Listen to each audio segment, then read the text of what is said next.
This tutorial is aimed at anyone who would like to set up a Zoom meeting for their WI. If this is something that you're planning to do, you will need to sign up for a Zoom account.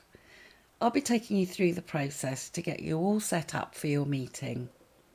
Let's start by having a look at the two main accounts that you can sign up for. There are two accounts that you can sign up for, the free account and the pro account. Let's have a look at both of these. With the basic account, you can set up as many meetings as you like, and you can hold meetings of up to 100 people. However, your meetings will be limited to 40 minutes. You can reconnect to your meetings, but this might be a bit disruptive. The Pro account will cost you $11.99 a month. This is up to date at the time we were recording, in July 2020. You might want to check the website for the most up-to-date information on pricing. The Pro account includes everything that's available for the basic account, but you can have meetings of up to 24 hours at a time. Of course, you won't need that long. Your WI meetings will probably only last an hour or two, but you do have more flexibility with this account. You will also have more administrative control than you have with the basic account. There are two further licenses available, however we don't expect individual WIs to need these. To sign up for a Zoom account, you'll need to go to the Zoom website. I'm on the download page, but you can sign up from any page on the website. You'll see the sign up option here at the top right of the page. Let's go ahead and sign up using this link. The link will take you to a verification page which asks for your date of birth. This information is just to verify that you're over 16, which is the minimum age you have to be to sign up for an account.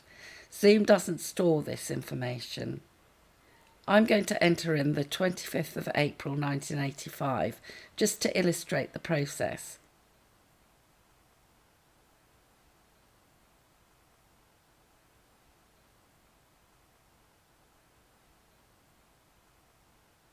I'll need to click on the Continue button to proceed. You can sign up using a variety of methods. At the bottom here, you can see that it's possible to sign up using Google or Facebook. If you use either of these options, you'll be asked to sign into those accounts. If you do choose to sign in this way, you'll have to allow Zoom to access data held within these accounts. You might want to sign up just using an email address. Let's look at how you can do this. Although Zoom asks for a work address, you can just go ahead and use any email address that's best for you.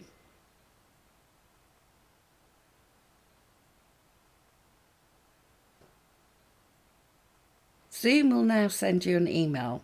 This should look something like this. There'll be a link which you can use to verify your account. I have a button, so I'll just click this. This link takes you back to the Zoom website. You'll be asked if you're signing up on behalf of a school. You'll just need to choose No here, and then you'll need to click on the Continue button. This will take you to the welcome page, where you'll need to add your first and last names and choose your password. I'll just put my details in here. Now I'll just click on Continue. Zoom now gives you an opportunity to invite other people to join Zoom. You won't need to do this, and there is a button at the bottom of the screen to skip this step. Now you'll be given your personal meeting details. I've hidden mine here, but yours will appear as a web address. From here, you can either start a test meeting or you can go straight to your account.